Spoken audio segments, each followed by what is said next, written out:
이제 이 시간에는 여호수아의 여호수아를 들어가기 전에 전체 한번 서론을 살피는 시간 갖겠습니다. 여호수아는 이제 구약에 있어서 성경에 있어서 역사서의 시작입니다. 역사서의 시작. 이후부터 이제 역사서인데 이제 여호수아가 이스라엘 백성들을 데리고 가나안 땅을 정복하는 그 이야기 1장부터 12장까지가 가나안 땅을 정복하는 이야기고 13장부터 24장까지가 그 땅에 정착하는 걸 기술하고 있어요. 그러니까 12장까지는 가나안 땅을 정복하는 전쟁의 장이고 마지막 24장까지는 그 땅에 정착하는 과정들, 역사들을 보여주고 있는 것입니다. 그래서 이제 이 여호수아는 그렇게 아브라함 때부터 언약을 맺었던 가나안 땅을 뭘로 주겠다?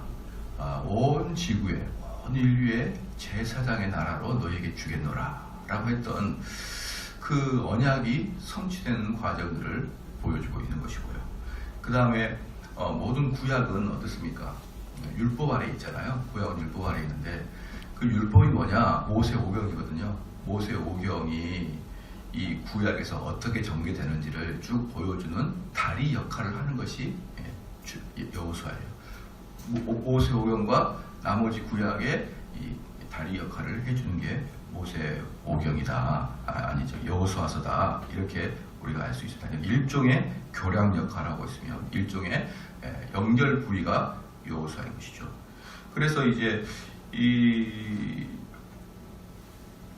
대충은 그렇습니다. 그 다음에 이제 이 제목은요, 원래 성경의 제목을 말할 때는 세 가지의 기준이 있어요. 첫 번째는 그 성경책의 맨 처음에 써 있는 단어, 맨 처음에 있는 단어. 창세기 같은 경우에 그래요. 창세기 같은 경우가 맨 처음에 우리는 창세기 태초에 이렇게 나오잖아요. 태초에 이게 처음이거든요. 우리는 그게 한글 문법이라서 그래요. 태초에 하나님이 천지를 창조하시니라. 이게 1장 1절이잖아요. 그런데 히브리 원어에서는 마소라 성경에서는 바라 창조하셨다. 이게 맨 먼저거든요. 그러니까 창세기 같은 경우는 창조하시다라는 게 맨 먼저여서 그냥 창세기야. 우리도 뭐 찬송가 다 그렇게 나오잖아요. 맨 처음에 이렇게 제목이잖아요. 맨 처음에 이렇게. 잘 모르시는 것처럼 그렇게 앉아 계시면 안 되는 거예요. 맨 처음에 제목이 찬송가 제목이잖아요. 또 이제 두 번째는 뭐냐면 저자의 이름이 성경책의 제목이 될 수도 있고, 또는 저자가 아니면 주인공이 되는데, 이 여호수아서는 저자이면서 주인공이 여호수아입니다. 그래서 그렇게 여호수아라고 불렀고, 그 다음에 이제 이 여호수아라는 이름은 뜻은 여호와는 구원이시다. 여호와는 구원이시다라는 뜻입니다. 그래서 여호수아라 그랬고, 이 여호수아를 성경 뒤편 느헤미야서에서는 여호수아를 예수와라고 표현해요. 여호수아 또는 예수와라고 표현하기도 하고, 또 민수기 신명기에서는 호세아 이렇게 했습니다. 여호수아, 예수와 호세아 이렇게 하는데, 실제로 이제 히브리 원어로 발음할 때는 예호슈아 이렇게 표현합니다. 뭔 말인지 아무것도 모르겠죠. 새벽부터 와가지고 여호수아라 그랬다, 예수아라, 호세아라 그랬다, 예호수아라 그랬다. 뭐 아무것도 몰라도 여러분은 천국 가는데 아무 지장이 없어요. 이 70인역에서, 그러니까 이 여호수아를 70인역에서 70인역은 뭐라고 했습니까? 제가 요즘 계속 70인역을 말씀드리는데 뭐죠? 헬라어로 바꾼 거죠. 히브리 말을 헬라어로 바꾼. 문제는 뭐냐면 또 사람들이 헬라랑 히브리어를 또 몰라요. 이는 모르는 건 투성이에요. 나는 아무것도 모르겠다. 그런 분에서 또 제가 또 말씀을 드릴게요. 히브리라는 것은 이스라엘을 말해요. 그리스를 말해요. 목사님, 헬라가 가까워요? 그리스가 가까워요? 그런 사람들은 신앙생활이 참 어려워요. 똑같은 거예요. 헬라나 그리스나? 그래서 이제 우리는 이제 보통 뭐랍니까? 그리스 문화, 이걸 헬레니즘 그리고 이스라엘의 문화 헤브라이즘 이렇게 얘기해요. 뭐 이런 걸 안다고 해서 여러분들이 교만한 거 아니에요.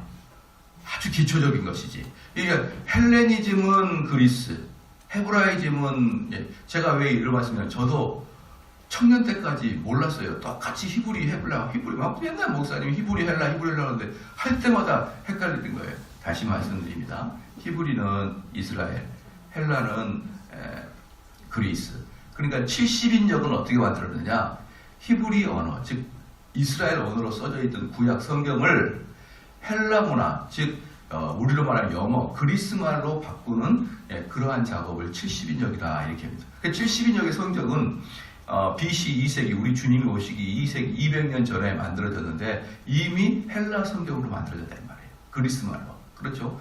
그 그리스 말로 만들어졌을 때 거기에서 여호와를 뭐라 그러냐면 이에수스. 어때요? 이 말이 많이 어디서 들어봤죠? 이에수스라 그러기도 하고 이것을 이제 신약에서는 이에수스 발음은 제가 어렵네요. 이에수스는 여호수아고 예수스는 예수란 뜻이에요. 어때요? 똑같죠? 아무도 안 놀라는 걸 보니까 여러분 분명히 이미 오래전부터 알고 있었던 것 같아요. 그런데 별로 이렇게 스마트해 보이지 않는데 어떻게 다 알고 있는지 몰랐는데 이걸 70인역에서 이예수스라 그러고 신약에서는 아예 예수를 이예수스라 그래요. 그래서 여호수아라는 말이 예수라는 말이에요. 예수라는 말. 그렇죠? 그렇게 해가지고 이제 그러면 우리는 당연히 이 여호수아는 어때요? 우리 예수님을 예표하는 책이라는 걸 금방 알 수 있겠죠. 이 제목 자체에서 예수님이다라는 것을 보여주고 있는 책이에요. 예수라고. 그래서 제가 지난번에 말씀드렸지만 70인역이 그렇게 중요하다. 70인역이 그렇게 중요하다. 그 다음에 이제 여호수아서에 가끔 보면요, 조금 어려운 부분들이 있는데 그게 뭐냐 그러면은 여호수아가 죽은 이후의 사건들이 좀 나와요. 여호수아가 죽은 이후의 사건들이. 갈렙이 헤브론을 정복한 사건이 15장에 나오는데요. 갈렙이 헤브론을 정복한 사건이나 운니엘의 드빌 정복 기사나 단 지파의 레센 정복 기사나 이런 기사들이 여호수아에 나오는데 그때는 여호수아가 죽고 난 다음이에요. 이런 것들을 가지고 많은 학자들은 여호수아의 후손이 부록처럼 보완했다라는 게 다수설이에요. 다수설. 즉 저번에도 제가 말씀드렸지만 모세가 책을 썼다. 그런데 거기 앞에 부록을 썼다. 또는 서문을 썼다. 그것은 꼭 모세가 쓰지 않아도 상관없다 그랬죠. 그렇다고 해서 그게 모세의 저작이 아닌 게 아니다. 만약에 정대원 목사가 책을 썼는데 앞에 총시대 교수가 서문을 써줬다. 추천을 써줬다. 그럼 그게 그 교수하고 정대원 목사의 합작품이 아니다 이거예요. 합작품이 아니다. 그냥 정대원 목사의 저술이에요. 그러나 그 전후로 그 책의 결론 부분이나 서론 부분을 이렇게 써줘도 아무렇지도 않다. 성경에서 그런 것까지 우리는 철저히 여호수아 썼어 그렇게는 하진 않아요. 철저히 그건 썼어 이렇게 하지 않고 그랬을지라도 만약에 그 부분이 여호수아가 아니라도 우리는 그 책이 여호수아의 저작인 것에 대해서 아무런 문제가 없고 실제로 지금도 얼마든지 그 책은 제자나 추천사를 누구든지 쓸 수가 있다. 그런 것은 아무 상관없다. 어쨌든 왜 그러냐 그러면 여호수아가 죽은 이후에 갈렙이 정복한 게 아주 세밀하게 나와요.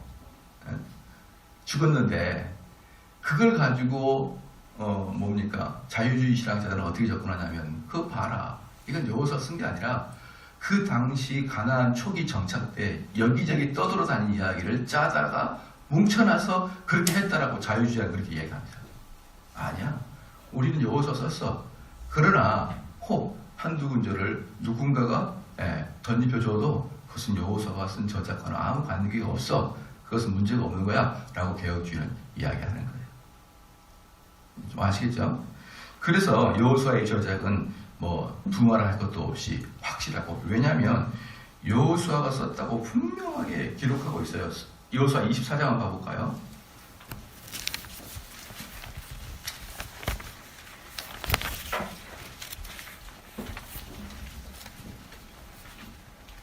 (24장) 26절, 24장 26절 같이 한번 읽겠습니다. 시작.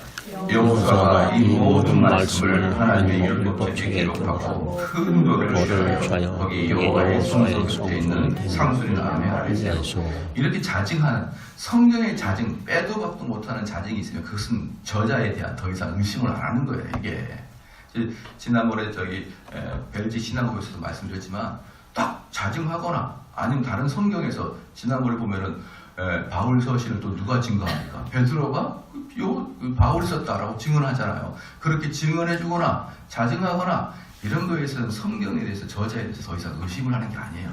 이 부분은. 그럼 단지 좀 의심스러운 건 뭐냐면, 히브리서와 같이 누가 정확하게 썼는지를 모를 때는 이 저자가 누굴까? 이게 정경이 맞나? 이런 의심이 들지만, 사실 이런 식으로 저자가 분명히 기록되는 것은 괜찮다 말씀드리고 싶고, 이제 기록 목적은 이건 기록 목적은 또 여러 가지 있지만 마지막으로 그거예요. 이것도 후손들에게 하나님께서 우리에게 가나안 땅을 예비해 주셨고, 그리고 그 모든 고초를 겪어서 그 가나안 땅을 우리한테 주셨고, 그리고 우리가 가나안 땅을 점령해 나갈 때 그 막강한 군대들을 하나님은 다 무찔러 주셨다는 거예요. 다 무찔러 주셨다. 그것도 대격파하였다. 그러니까 너희들은 하나님을 잘 섬기면 언제든지 이렇게 된다. 이게 여호수아의 목적이에요. 너희들이 하나님 말씀을 듣지 않으면 조그만한 그런 애들한테도 질 것이고, 하나님 말씀을 너희들이 순종하게 되면 어떤 강대국이라도 너희들이 이기는데 문제가 없을 것이다. 그렇게 이야기하면서 후손들아 잘 들으라, 이 뜻인 거예요. 여호수아도. 결국 여호수아서도 쓴 이유가 뭐니까 우리들 후손들에게 교훈을 주기 위해서 썼다는 것을 여러분이 잘 알아야 됩니다. 그 다음에 이제 또 하나 재밌는 게 있어요. 가나안 땅을 한번 생각해 봅시다. 가나안 땅에 사는 사람들을 우리 여호와 하나님께서 진멸하라 그래요. 진멸. 그러면 가나안 족속들 입장에서 생각해 보세요. 걔네들은 거기에 원래 터줏대감이었습니다. 그런데 어디에서 떠돌아다니는, 저는 이제 가나안 입장이에요. 거지 같은 일단의 무리들이 떼거지들이 몰려와가지고 꼭 무슨 이렇게 야만족들이 몰려와서 그 요단강을 건너와서 그냥 막 파죽지세로 죽이고 오는데, 죽여도 그냥 죽인 게 아니라 어떻게 죽입니까? 진멸을 시켜요. 진멸을. 그 진멸이라는 뜻이 뭡니까? 여자와 아이까지 다 깨끗이 쓸어버린다 이 말이죠. 저번에 저는 이 우리나라 이 젊은 사람들의 이 머리를 내가 좀 더 살펴보고 싶은데, 뭐라고 하냐면, 그 베트남에서 전쟁할 때 그 평민과 여자들을 죽인 거에 대해서 사과하십시오라고 하는데, 베트남 애들이 그런 게 아니라 우리나라 애들이 베트남 가서 사과하십시오 막 그런 애들 보면 참 한국을 떠나라 이렇게 말하고 싶을 때가 있지만, 그렇게 말할 수 있는 경로도 없고 그래서 말을 못 하는데, 제가 베트남 출전하신 분들을 좀 몇 분 알거든요. 우리 집사님 혹시 베트남 출전 안 하셨죠? 네. 베트남 출전하신 분을 제가 좀 알아요. 근데 어떠냐 그러면, 제가 알고 우리 노예 목사님도 베트남 출전을 하셔가지고 지금도 연금을 받으시고 계시는 분인데, 딱 시골에 가잖아요. 그럼 누가 베트공인지 베트남인지, 누가 간첩인지 베트공 아내인지 어떻게 합니까? 그냥 밀림에 푹 튀어나와요. 근데 여자죠? 안 죽이죠? 10분 후에 베트남 떼거리지 와가지고 총으로 갈겨버립니다. 우리 한국인들한테. 딱 여성인데, 여성인가 보다. 통과. 그럼 10분 후에 베트공 애들이 총을 딱 가가지고 갈겨버려요. 그게 누굽니까 그럼? 베트궁 아내일 수가 있고 첩자일 수가 있잖아요. 여러분 제가 여기다 흑인 세워놓고 얘가 스미스고 얘가 존인데 맞춰보라면 맞춰볼 수 있을 것 같아요? 누가 누군지 모릅니다. 흑인 애들은. 누가 동남아 애들은 딱 보면 몰라요. 우리 한국인이야 좀 인상착이 있죠. 그렇기 때문에 밀림에서 뽀식뽀식한 소리만 나면 초긴장이 됩니다. 새까뽀식한 소리만 나면 사람 형체만 보면 갈리게 되어 있는 거예요. 왜? 시작? 전쟁이니까. 근데 이제 그 사람들한테 이 젊은 아무것도 모르는 애들이 가 사과하래요. 여성을 죽였다고. 그럼 저는 그분들한테 말할게요. 차라리 전쟁을 만드는 하나님한테 욕을 해라. 전쟁은 하나님의 것이라고 했으니까 전쟁을 만드신 하나님께 욕을 해라. 전시에 누가 아군이고 누가 적이고 누가 첩자고 누가 아니고 누가 평민이고 누가 베트공의 아내고 그걸 어떻게 구별합니까 여러분? 한번 방법을 한번 이야기해 보십시다.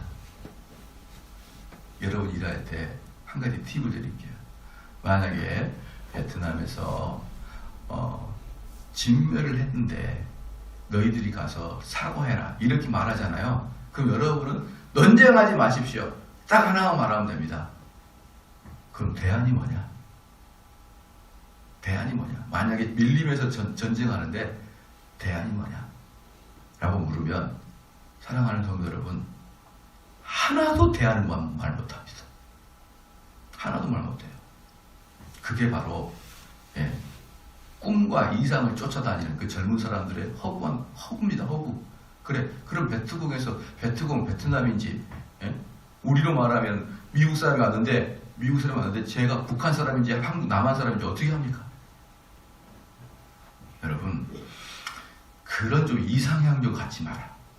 그렇게 만약에 한다 그러면 아마 그런 젊은이라 그러면 아마 분명히 피켓을 들고 여호수아는 진멸했는지 이유를 밝혀라.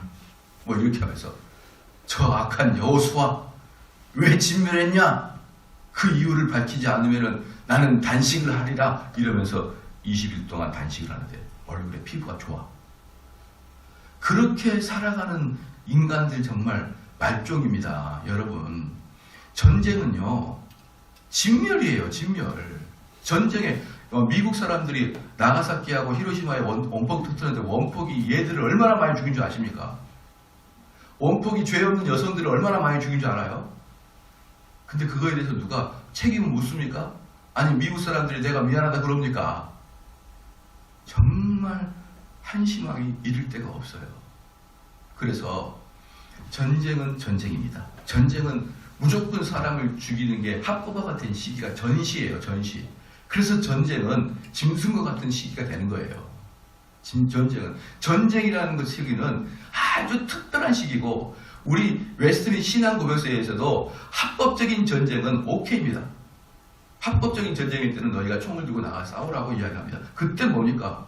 만약에 시내에 들어와서 명백한 시민이 모르지만 전장에서의 사람은 무조건 아군과 적군이 구별을 해야 되는 거 아니에요? 그때는 적군 같이 생각하면 무조건 죽이는 거예요. 여러분들이 이런 이야기를 들을 때 어떻게 한다고요? 대안이 뭐냐? 그렇게 물어보면은 그들은 대안이 아무것도 없어요. 그래서 너 베트공이냐 베트남이냐? 저 베트남이 돼요? 통과 이게 아니잖아요. 그래서 그러면 여호수아 시대 때 이 진멸의 뜻은 뭐냐? 그러니까 가나안 족속 입장에서는 가만히 있는데 야만족들이 이민족들이 떼거지로 와가지고 자기를 다 죽인단 말이에요. 하나님 이게 불공평한 거 아닙니까? 라고 얘기했지만 여러분 두 가지입니다. 두 가지. 첫 번째는 뭐냐면 이 가나안들의 입장에 봤을 때는 죄가 목끝까지 차서 하나님이 싹 쓸어 버릴 때까지 악이 찰 때까지 기다렸단 말이에요. 지금 무슨 말이냐? 여러분 로마가 왜 망했습니까? 로마가 망한 이유는 그들이 윤리적 타락 때문에 망했죠. 그러니까 로마가 망한 이유는 어떤 그 외적의 침입보다는 그 먼저 로마의 윤리와 성의 타락을 가장 먼저 여러분 두죠. 그래서 한 사회가 망할 때는 무엇부터 시작한다? 윤리적 타락부터 시작한다는 걸 여러분 역사를 통해서 잘 알고 있죠. 바로 그거예요. 가나안 땅은 그냥 하나님의 개입을 두고 있지 않으면 뭐냐? 가나안 족속들이 진멸할 만큼 윤리적, 성적, 도덕적 타락을 했다. 그래서 만약에 역사가들이 가나안을 쓴다. 역사가 가나안을 쓴다. 그럼 뭐라 그러냐? 얘네들은 멸망당할 만큼이나 윤리적 타락한 민족들이다. 모든 민족의 타락의 시작은 윤리의 타락부터 시작한다. 라고 말할 정도로 가나안 애들은 아주 심각한 타락을 한 사람입니다. 심각한 타락. 우상 숭배와 도덕에 있어서 멸절을 시킬 만큼이나 가나안은 타락해 있었다는 것이죠. 그래서 그냥 일반 세속 역사에서도요. 타락한 민족들의 멸절은 당연하다고 봅니다. 당연하다고 보는 거예요. 두 번째, 하나님 입장에서 지난주에 제가 설명했죠. 너희들이 지음받은 너희들이 무슨 하나님께 탄원하느냐. 너희가 하나님께 왜 따지느냐. 왜? 하나님이 그렇게 하시겠다는데. 하나님이 그 땅을, 가나안 땅을 이스라엘한테 주겠다는데 너희들이 왜 탄원하느냐. 전 두 가지를 봤습니다. 역사적인 사건으로서 윤리적 도덕적 타락은 역사적으로 한 민족이 진멸하고 한 민족이 흠업할 수 있는 아주 결정적인 상황은 그 민족의 도덕적인 문제예요. 그것만 봐도 아무 문제 없고, 신앙적으로 봤을 때는 어떻습니까? 하나님의 섭리성, 하나님의 주권적으로 내가 그 땅을, 가나안 땅을 이스라엘한테 줄 것이고, 내가 이스라엘한테 그 가나안 땅을 준 이유는 뭐냐 그러면 전 세상의 제사장의 나라를 역할을 하기 때문에 그 나라에는 뭐가 없어야 됩니까? 두 가지가 없어야 돼요. 시작. 우상 숭배와 도덕적 깨끗함이 있어야 됩니다. 그 우상 숭배가 있으면 안 되는 거예요. 도덕적 타락이 너무 심하면 안 됩니다. 왜? 가나안 땅은 제사장의 땅이니까. 그렇기 때문에 어떠한 우상과 어떠한 그 죄악이 이스라엘 백성들에게 오염을 시키지 아니하도록 하나님이 막아내는 것은 합당한 일이잖아요. 그래서 거기 우상을 다 뽑은 거예요. 자, 그 다음에 이게 신약적 관점으로 우리에게 어떤 교훈을 줍니까? 신약적 관점으로 어떤 교훈을 주냐면, 여러분 마음속에 있는 죄악된 것은 다 뿌리째 뽑아버리라는 거예요. 신약적인 관점은 내가 왜 이 속에 그리스도가 들어오잖아요. 이제 성령이 들어오시면 여호수아가 요단강을 건너는 거예요. 그 전에는 가나안 족속들이 꽉 차 있었거든요, 내 몸속에. 그런데 요단강을 건너서 성령님이 내 안에 들어오면 성령님의 일이 뭡니까? 시작. 이예수스가 들어오는 거예요. 들어오면 어떻게 되는 겁니까? 내 몸에 한 구대씩 이제 여호수아가 진전해 나갈 거예요. 여기 그래서 내가 승리를 했던 거, 내가 뭐 아주 깐깐했던 거, 내가 음행했던 거, 내가 뭐 했던 거, 숙덕거렸던 수많은 죄가 있잖아요. 수많은 죄가 있으면 여러분 마음속에 말할 수 없는 죄가 있어요. 그럴 때 여호수아가 들어와서 한 가지씩 점령해 나간단 말입니다. 그러니까 내가 예수님 믿다 보니까 성격도 좀 좋아졌고, 내가 예수님 믿다 보니까 다른 사람 숙덕거리지 않냐고, 이런 것들이 점점 늘어나는데, 죄를 완전히 진멸했는데, 내가 제일 약한 죄가 있어요. 그게 뭐냐? 어떤 사람은 무슨 죄가 있을 겁니다. 다 하나씩. 자기가 제일 약한 죄. 남을 시샘하거나, 남을 조금 예쁜 애를 보면은, 그냥 막 어찌할 수 없는 막 그 열등감 있잖아요. 내가 좀 이쁜 애를 보는 순간 나는 저것을 왕따를 시키고 말겠다. 우리 중고등부에도 지금 그런 열등감의 광풍이 불고 있는데, 좀 예쁜 애 있으면 이 사춘기 애들이, 못생긴 애들이 흥흥하고 앉아 있는 거예요. 그래서 제가 그들한테 말씀드리고 싶은 게 뭐냐면, 너는 웃지 않으면 더 이쁘지 않아. 이렇게 이야기하고 싶어요. 웃어도 별론데 얼굴에 주둥이 앞으로 쭉 나오고 있으면 너는 보아줄 수가 없다. 이렇게 말하고 싶어요. 그래가지고 열등에 빠져가지고 입이 쭉 나가가지고 흥흥하고 다녀요. 이 열등감 덩어리, 이 악한 애들. 여러분 얼굴이 못생기면 뭐하면 돼요? 웃으면 돼요. 웃으면 되잖아요. 그러면 예쁜데 얼굴까지 못생겨가지고 입주장이니까 나와 있으니까 도대체 봐줄 수가 없는 거야. 이것은 뭐 하는 존재야, 이건. 외계인도 아니고. 그래서 그런 죄악들이 있거든요. 근데 그 죄악 중에 여러분이 정복하기 어려운 게 있죠. 그럼 그것을 놔둡니다. 그걸 정복하지 못하면 돼요. 그럼 여러분 죽을 때까지 그게 여러분 괴롭혀요. 죽을 때까지. 이스라엘은 누가 그랬습니까? 끝까지 블레셋이 이스라엘을 괴롭혔습니다. 그렇게 해가지고 결국은 뭡니까? 여러분들 마음속에 있는 그 여러 가지 죄악들이 있는데 그 모두를 다 정복하라는 거예요. 처음에 나 거짓말하는 거 안 할게 쉽죠. 또 남 뒤에서 수떡거리고 안 하는 거 쉬워요. 근데 또 어떤 사람은 지나치는 음행에 빠져가지고 이 음행만큼은 정복하지 못하겠다. 그걸 또 그대로 놔두고 지나가는 거예요. 그러면 그게 바로 여러분의 인생을 발을 잡는다니까, 발목을. 끝까지 블레셋 애들이 발목을 잡잖아요.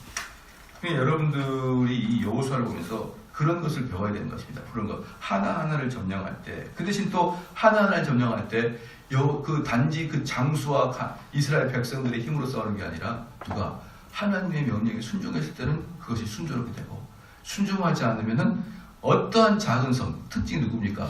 여리고성은 무너뜨렸는데 조그만 아이성은 못 무너뜨렸어요. 하나님의 명령을 갖지 않아요. 그렇기 때문에 내가 안에서 죄랑 싸울 때도 내 의지로 싸우는 게 아니라 성령의 도우심으로 싸워야지만 그 죄를 이길 수가 있는 것입니다.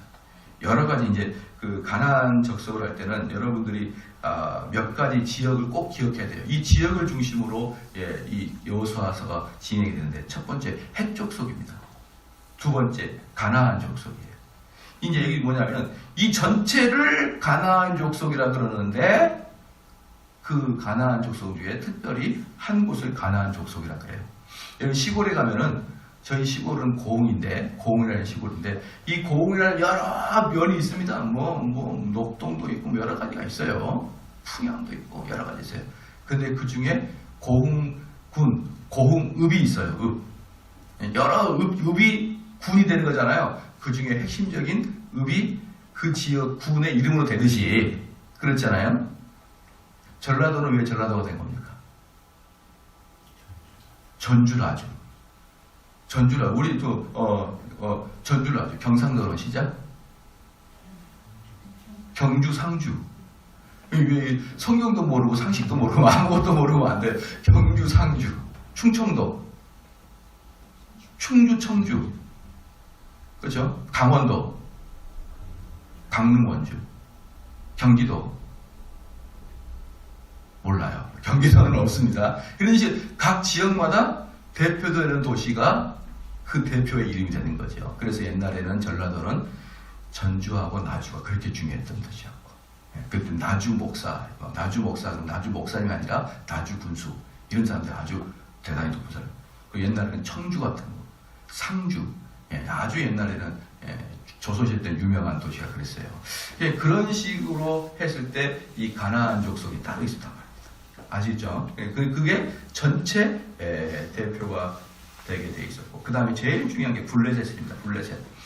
우리 성경에서는 블레셋이라고 이야기했지만 이게 실제적인 이름은 필리스티안입니다. 필리스티안. 좀 이름이 들어본 것 같죠? 블레셋은 필리스티안이에요. 팔레스타인. 그러니까 이 블레셋이라는 이름이 나중에 지금의 이스라엘 전체 이름의 팔레스타인이 됩니다. 이 블레셋은 정말 강대국이었거든요. 강대국이어가지고 작았지만 강소국이었습니다. 그래서 철기 문화가 발전해가지고 이스라엘 백성이 절대로 블레셋을 이겨내지 못합니다. 블레셋을 이겨내지 못해가지고 이 블레셋을 놔둬버리고 다른 걸 점령했는데, 이 블레셋은 끝까지 이스라엘을 괴롭혔는데, 마지막에 블레셋이 최종적으로 멸망할 때가 언제냐? 최종적 블레셋이 멸망할 때가 언제냐? BC 300년경에 알렉산드리아한테 멸망했어요. 알렉산드리아. 그리스의 대왕, 그리스의 제왕 알렉산더에게 블레셋을 멸망합니다. 뭔 말입니까? 구약 내내 이스라엘을 괴롭혔다는 거예요. 구약 내내. 그 블레셋이 구약 내내. 블레셋과 같은 혈족이 있는데 바로 위에 살고 있는, 근동에 살고 있는 애가 누구냐면 펠리키안 애들. 펠리키안. 여러분 혹시 세계에서 펠리키안 들어봤나요? 무역의 대가. 이 펠리키안들이 나중에 힘이 얼마나 세냐면 로마랑 맞짱을 뜰 만큼이나 힘이 셌습니다. 펠리키안 애들이. 대단했던 애들이에요. 머리 좋죠. 기술 좋죠. 칼 잘 쓰죠. 그래가지고 누구예요? 로마도 함부로 못할 정도로 컸던 애들이에요. 물론 멸절을 당했지만 이 펠리키안 애들, 이 필리스타인 애들, 얘네들은 무시무시한 애들, 문명 발달한 국가가 있습니다. 그래서 이스라엘 백성들이 내뒀는데 언제까지요? 알렉산더 대왕 때까지 존재했다는 거 아닙니까? 그리고 알렉산더가 언제입니까? BC 300년경인데 도대체 여호수아가 쓸 때가 약 BC 13세기 1300년경에 여호수아를 썼어요. 주님 오시기 1300년 400년 전에 여호수아를 썼는데 그때부터 시작해가지고 BC 300년까지 1000년 동안을 이스라엘을 갉아먹고 앉아 있었어요. 예. 그리고 얘네들이 나중에 로마가 이제 다 이스라엘을 점령했거든요. 나중에 이제 그리스 시대 끝나고 로마가 이스라엘 점령하잖아요. 로마가. 그래서 이스라엘 사람들이 얼마나 로마를 열받게 했는지. 하여튼 로마 사람들은 이스라엘 사람들을 진절머리를 칩니다. 아이고 저 인간 저 이스라엘 사람들은 가는 곳마다 무엇을 하느냐? 쌈박질해요. 가는 곳마다. 그러니까 팍스 로마가 뭡니까? 평화의 로마. 로마는요 어디에서 분쟁이 일어나는 것을 가장 두려워합니다. 왜? 군인은 적지 영토는 넓지. 그러니까 분쟁만 일어나면 로마는 가슴이 조만조만해요. 그런데 우리의 슈퍼스타 유대인들이 가는 곳마다 분쟁을 일으키네. 그러니까 아주 로마 사람들은 이스라엘 사람들을 진절머리를 칩니다. 그래서 하도 미워가지고 이스라엘 점령한 다음에 그 지역 이름을 팔레스타인을 지어버릴 거예요. 에라이 너희들을 그동안 괴롭혔던 팔레스타인의 이름 짓겠다. 그렇게 해가지고 그 지역을 지금도 팔레스타인이라 이렇게 부릅니다.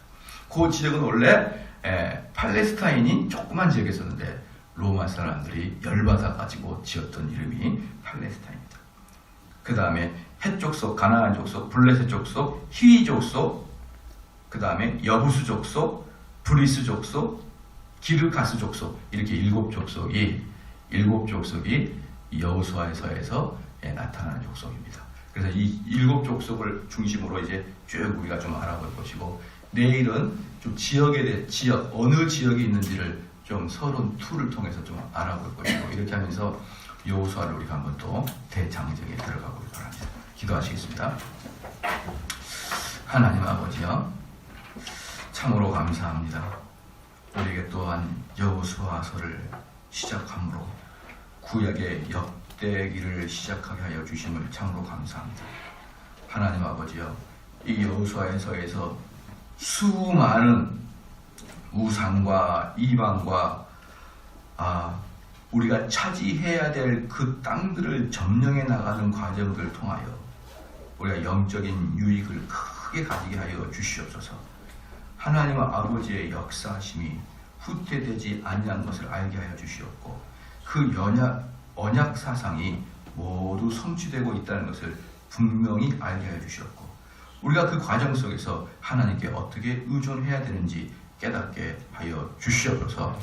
우리가 이 여호수아를 공부할 때마다 성령이 우리에게 말할 수 없는 기쁨과 교훈을 허락하여 주시옵소서. 감사드리며 예수님의 이름으로 기도합니다. 아멘.